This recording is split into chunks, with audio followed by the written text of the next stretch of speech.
السلام عليكم ورحمة الله وبركاته. الحمد لله نحمده ونستعينه ونستغفره ونؤمن به ونتوكل عليه ونعوذ بالله من شرور أنفسنا ومن سيئات أعمالنا. من يهد الله فلا مضل له ومن يضلل فلا هادي له ونشهد أن لا إله إلا الله وحده لا شريك له وأشهد أن سيدنا وسندنا وحبيبنا ومولانا محمدا عبد الله ورسوله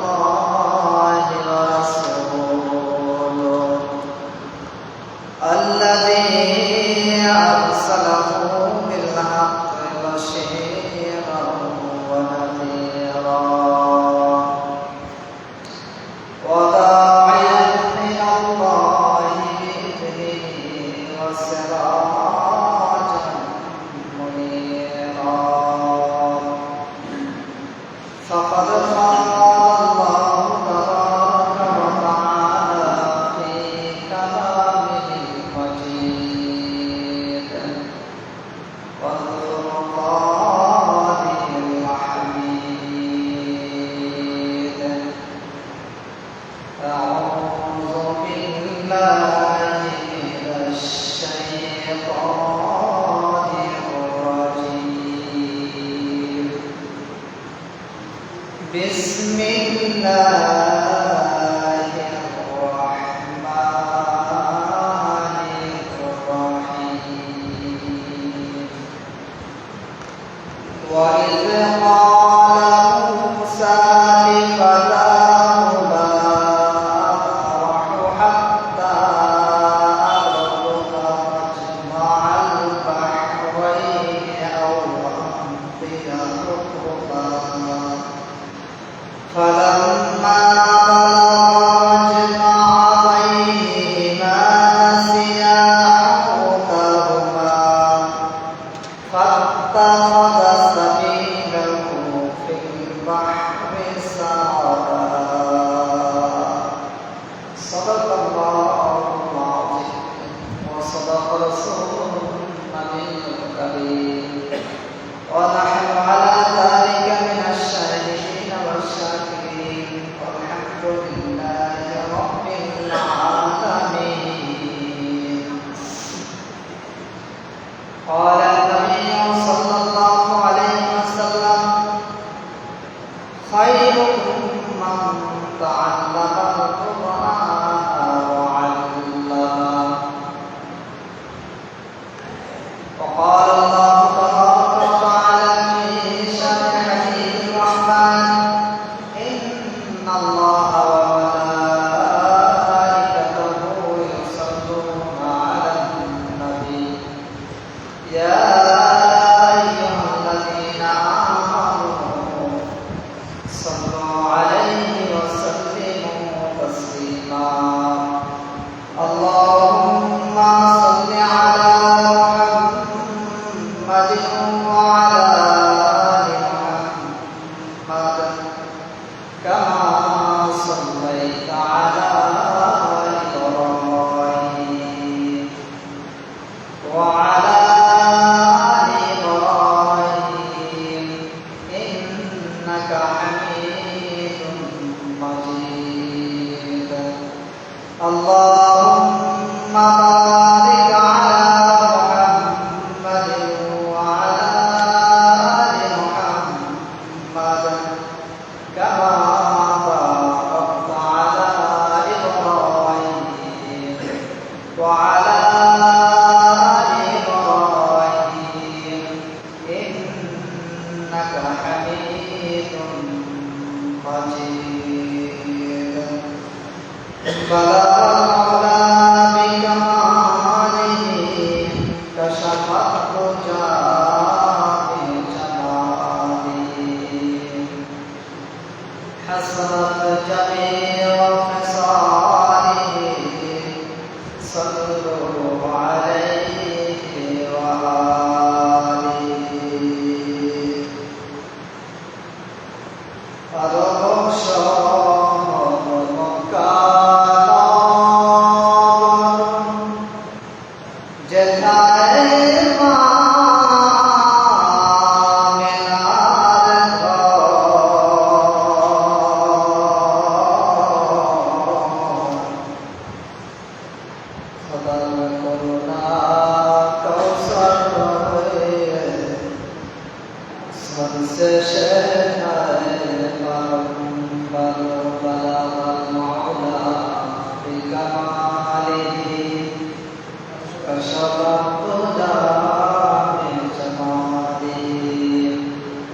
حسنت جميع خصاله صلوا عليه وآله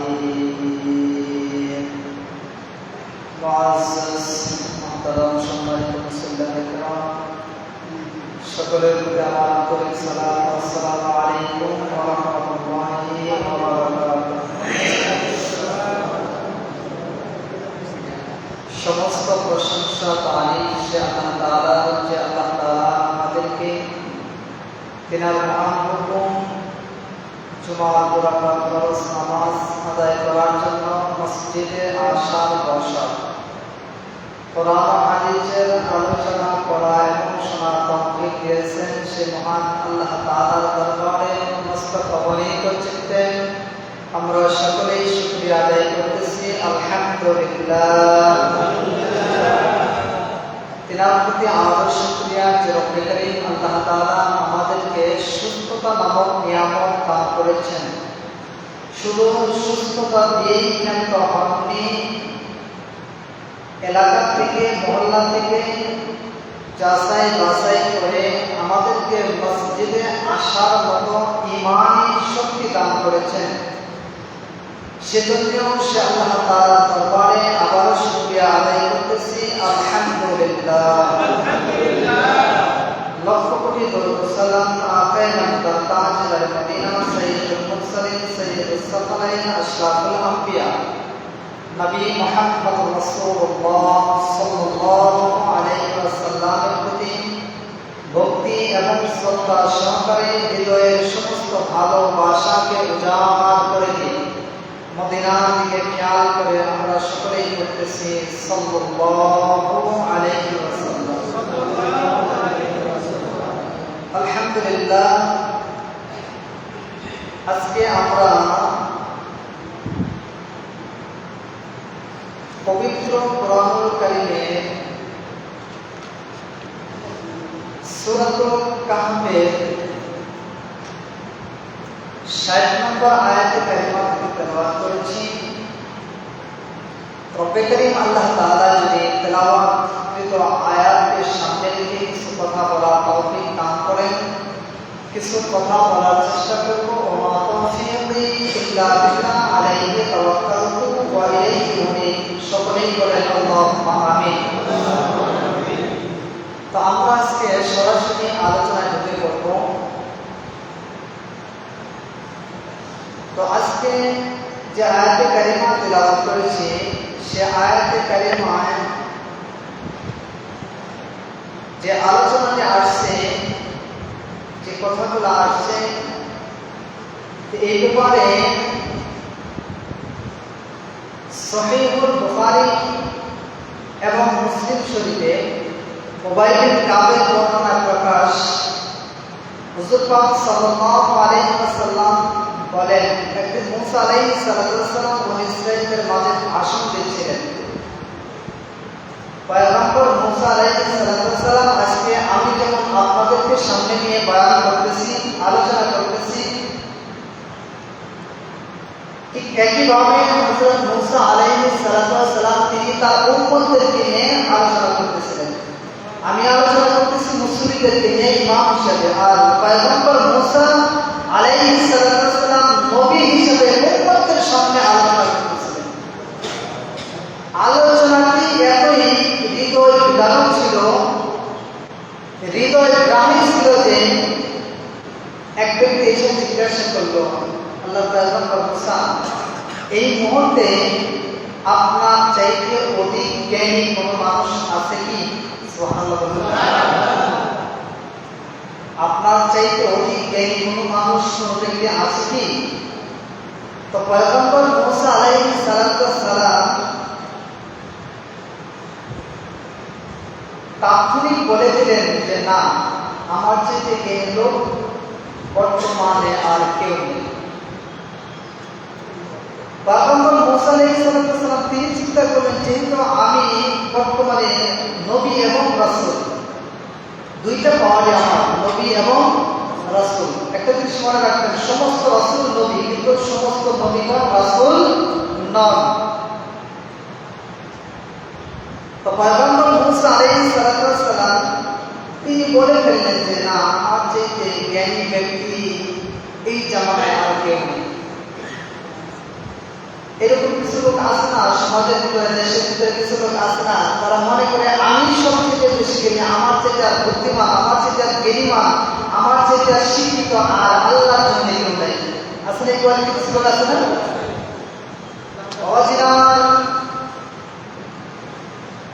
পয়গম্বর মুসা আলাইহিস সালামকে যখন জিজ্ঞাসা করা হলো, ও আল্লাহর পয়গম্বর মুসা, আপনি আজকে যে হৃদয়গ্রাহী বক্তব্যটি দিয়েছেন, আলোচনাটি করেছেন, মানুষের হৃদয়ে এমন ভাবে গেঁথে গেছে, পয়গম্বর মুসা বলেন তো দেখি, বর্তমান জামানায় আপনার চাইতেও বেশি জ্ঞানী কোনো ব্যক্তি আছে কিনা? সুবহানাল্লাহ। পয়গম্বর মুসা আলাইহিস সালাম তিনি জবাব দিলেন, না না, বর্তমান জামানার মধ্যে আমি মুসা আলাইহিস সালামের চাইতে বেশি জ্ঞানী আর কোনো ব্যক্তি নাই। এই কথা বলছে আল্লাহ তাআলা খুশি হয়েছে। উচিত ছিল যে বর্তমান জামানায় আমার চাইতে জ্ঞানী কেউ আছে কিনা এটা আল্লাহই ভালো জানে। কিন্তু পয়গম্বর মুসা আলাইহিস সালাম এই কথা না বলে তিনি সরাসরি বলে ফেলছেন যে আমার চাইতে জ্ঞানী, আমার চাইতে গুণী, আমার চাইতে বুদ্ধিমান আর কেউ নেই। আল্লাহ তাআলা এটার প্রতি একটু নারাজ হলেন, নাখুশ হলেন। এটা দ্বারা মুসা আলাইহিস সালামের ভুল নয়, এটার মাধ্যমে উম্মতদেরকে শিক্ষা দেওয়া যে যদিও তোমাদেরকে কেউ জিজ্ঞাসা করে, এটা আল্লাহর দিকে ফিরিয়ে দিবা যে আল্লাহই ভালো জানে আমার চাইতে জ্ঞানী লোক আছে কি নাই। কথা বলে ঠিক কিনা? এখান দ্বারা শিক্ষা দেওয়া। বাবাজিরা আমার, পয়গম্বর মুসা আলাইহিস সালাম যখন এই কথা বলছেন, আল্লাহ তাআলা একটু নারাজ হয়ে গেলেন। জিবরাইল আমিন আলাইহিস সালামকে পাঠিয়ে দিলেন, যারে জিবরাইল যা যা এই মুহূর্তে হযরত মুসা আলাইহিস সালামের কানে কানে গিয়ে মেসেজ দে। এই মুহূর্তে মুসা আলাইহিস সালামের চাইতে জ্ঞানী লোক দুনিয়ার বুকে বসবাস করতেছে। সুবহানাল্লাহ।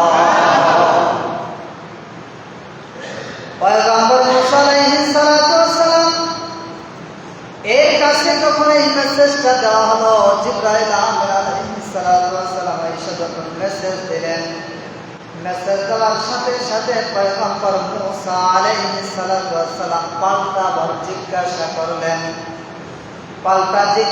করলেন, আমার চাইতে জ্ঞানী ব্যক্তি, আমার চাইতে জ্ঞানী লোক কোথায় রয়েছে? আমি তার সাথে একটু সাক্ষাৎ করতে চাই, তার কাছ থেকে একটু শিক্ষা নিতে চাই। সুবহানাল্লাহ। সাক্ষাৎ করতে চাই, একটু শিক্ষা নিতে চাই, তার দেখা কোথায় পাওয়া যাবে?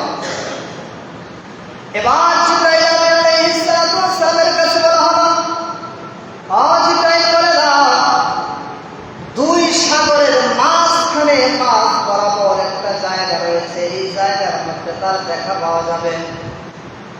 শুধুমাত্র ইঙ্গিত দিলেন, ইশারা দিলেন, পয়গম্বর মুসা আলাইহিস সালাম বুঝতে পারলেন।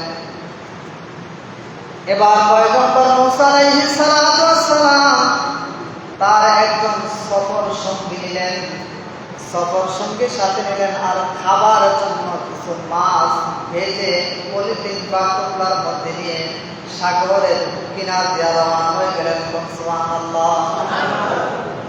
মাছ ভেজে সাথে একজন সফর সঙ্গী নিলেন, যার নাম কিতাবের ভিতরে আছে, তাফসীরের ভিতরে আছে ইউশা ইবনে নুন। পরবর্তীতে তিনিও পয়গম্বর হয়েছিলেন। তো ইউশা ইবনে নুনকে সাথে নিয়ে মূসা আলাইহিস সালাম ওই জায়গার সন্ধানে বের হয়ে গেলেন, যেই জায়গার মধ্যে আল্লাহর এই গোলাম আছে, সাক্ষাৎ করা যাবে, তার কাছ থেকে কিছু শিক্ষা নেওয়া যাবে, এই নিয়ম করে কিছু ভাজি মাছ নিয়ে রওনা করলেন। তাকে বলা হলো যে এই ভাজি মাছটা সাগরের যে জায়গায় গিয়া জীবিত হইয়া সাগরের মধ্যে রাস্তা করে চলে যাবে, ওই জায়গার মধ্যে ওই লোকটার সাক্ষাৎ পাওয়া। সুবহানাল্লাহ। কি মাছ? ভাজি মাছ। ভাজি মাছ জীবিত হইয়া সাগরের যে জায়গাতে চলে যাবে, ওই জায়গায় ওই লোকের কি বাবা দেখা বাবা। পয়গম্বর মূসা আলাইহিস সালাম ভাজি মাছ পেঁয়াজ সফর সঙ্গী ইউশা ইবনে নুনকে নিয়ে সাগরের পার দিয়ে রওনা করলেন। যাইতে যাইতে সারাদিন গেলেন। সারাদিন যাওয়ার পরে এক সময় একটু ক্লান্ত হয়ে পড়লেন। ক্লান্ত হয়ে পড়ার পর পয়গম্বর মূসা আলাইহিস সালাম একটা পাথরের মধ্যে বসে বিশ্রাম নেওয়া শুরু করলেন। কোন কোন কিতাবের ভিতরে আছে পয়গম্বর মূসা আলাইহিস সালাম হেলান দিয়ে তিনি একটু তন্দ্রার ভাব হয়ে গেছেন, ঘুমের ভাব হয়ে গেছেন। এমত অবস্থায় ব্যাগ থেকে মাছটা বাহির হইয়া সাগরের মধ্যে দুইটা পানি দুই ভাগ করে রাস্তা বানাইয়া তিনি চলে গেছে। ইউশা ইবনে নুন তিনি দেখতেছেন, শুধু তিনি তাকে দেখে শুধু দেখতেছে, কিন্তু কিছু বলতে পারে না। একদিকে কিছু বলতে পারে না, আবার অপরদিকে মূসা আলাইহিস সালামকে ডাকতেও পারে না। একদিকে তিনি একজন জালালিয়াতের নবী ছিলেন, রাসূল ছিলেন, তার মেজাজটা ছিল কড়া। যেহেতু এই মাত্রই ঘুমাচ্ছেন, এখন যদি তাকে ডাক দেওয়া হয় হয়তো বা রেগে যাইতে পারে, এই ভয়ে ইউশা ইবনে নুন তিনি তাকে ডাকতেন নাই। অথবা পয়গম্বররা যখন ঘুমান তাদেরকে ডিস্টার্ব করার মতো কোনো পাওয়ার কারো থাকে না। তিনি চিন্তা করলেন পয়গম্বর মূসা তিনি একটু রেস্টে আছেন, ঘুমের মধ্যে আছেন, তাকে ডিস্টার্ব করা ঠিক হবে না। তিনি যখন ঘুম থেকে জাগ্রত হবেন ওই সময় তাকে একটু কথাটা বলে দেব, এই ঘটনাটা বলে দেব, এই চিন্তা করে তিনি আর কোনো কথা বললেন না। যখন হঠাৎ করে মূসা আলাইহিস সালামের ঘুম ভেঙে গেল, ঘুম ভেঙে যাওয়ার পরে পয়গম্বর মূসা আলাইহিস সালাম আবার সামনের দিকে রওনা হলেন। কিন্তু ইউশা ইবনে নুনের এই কথাটা বলার মতো স্মরণ তখন ছিল না। সুবহানাল্লাহ। শয়তান ঘুরিয়ে দিয়েছে। ইউশা ইবনে নুন পয়গম্বর মূসা আলাইহিস সালামের কাছে এই কথাটা বলবে, এই কথাটা তখন আর স্মরণ ছিল না। তারা দুইজন আবার সামনের দিকে রওনা হলেন। যাইতে যাইতে যখন সকাল হয়ে গেছে, এমন অবস্থায় পয়গম্বর মূসা আলাইহিস সালাম সকালবেলায় ইউশা ইবনে নুনকে ডাকতে বলতেছে, ইউশা ইবনে নুন ব্যাগের মধ্যে যে ভাজি মাছটা ছিল একটু নাস্তার ব্যবস্থা করে একটু নাস্তা খাই। এই কথা যখন বলছে, বলার সাথে সাথে ইউশা ইবনে নুন ডাকতে বলতেছেন, আর পয়গম্বর মূসা না গো, আমি তো ভুলে গিয়েছি, আমি তো স্মরণ হারিয়ে ফেলেছি। আমরা যেই পাথরের মধ্যে বিশ্রাম নিয়েছিলাম ওই জায়গার মধ্যে ওই ভাজি মাছটা জীবিত হইয়া ব্যাগ থেকে বের হয়ে সাগরের মধ্যে চলে গেছে। পয়গম্বর মূসা আলাইহিস সালাম কি করেছো? আমি ওই জায়গাটাই খুঁজতেছি, ওই জায়গার সন্ধানেই আমি বের হয়েছি এবং তার চলার বের করি।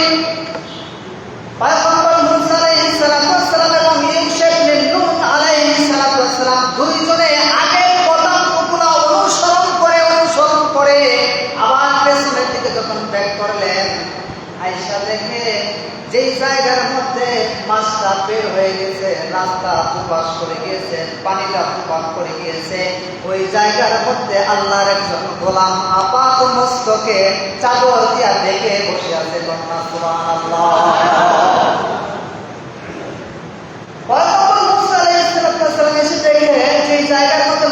বের হয়ে গেছে, ওই জায়গার মধ্যে আপাত মস্তকে চাদর দিয়ে ঢেকে একজন লোক বসে আছে।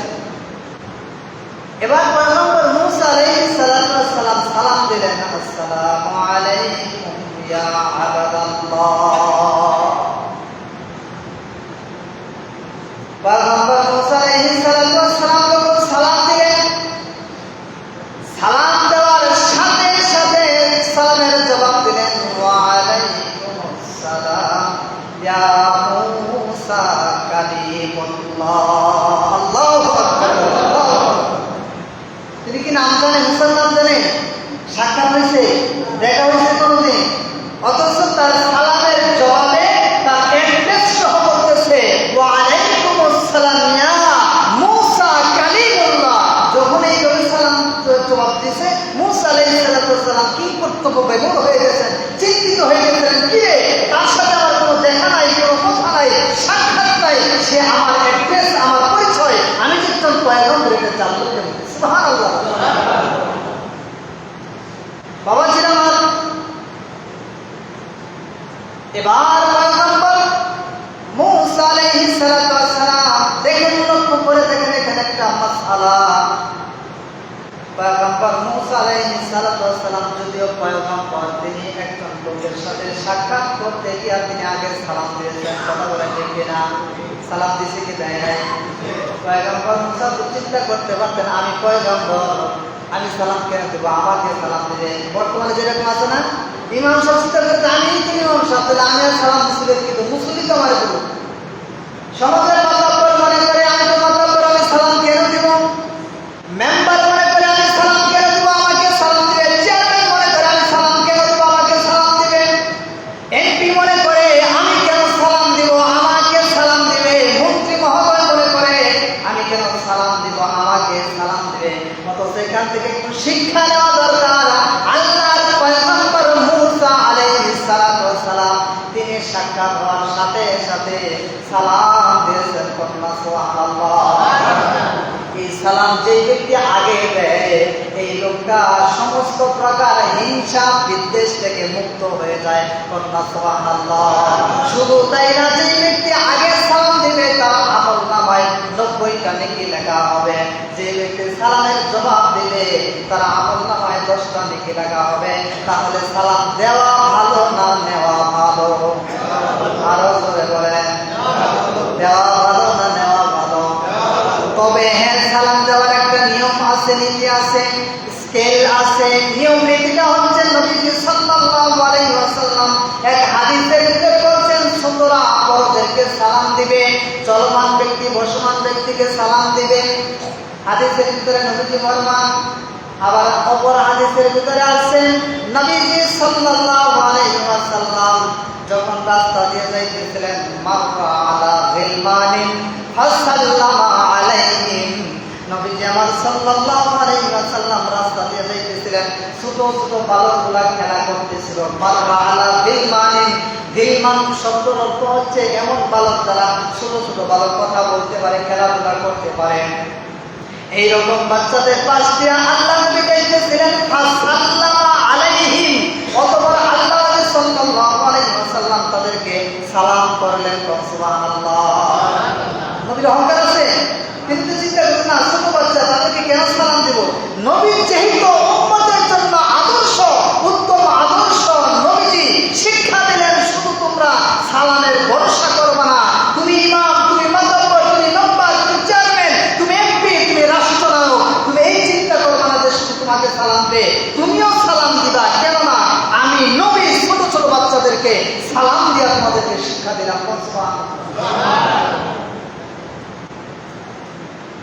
বাবাজি আমার, এবার পয়গম্বর মূসা আলাইহিস সালাম দেখে যখন তাকে সালাম দিলেন, সালাম দেওয়ার পরে সালামের জবাবে তার একটা সমাধান করল।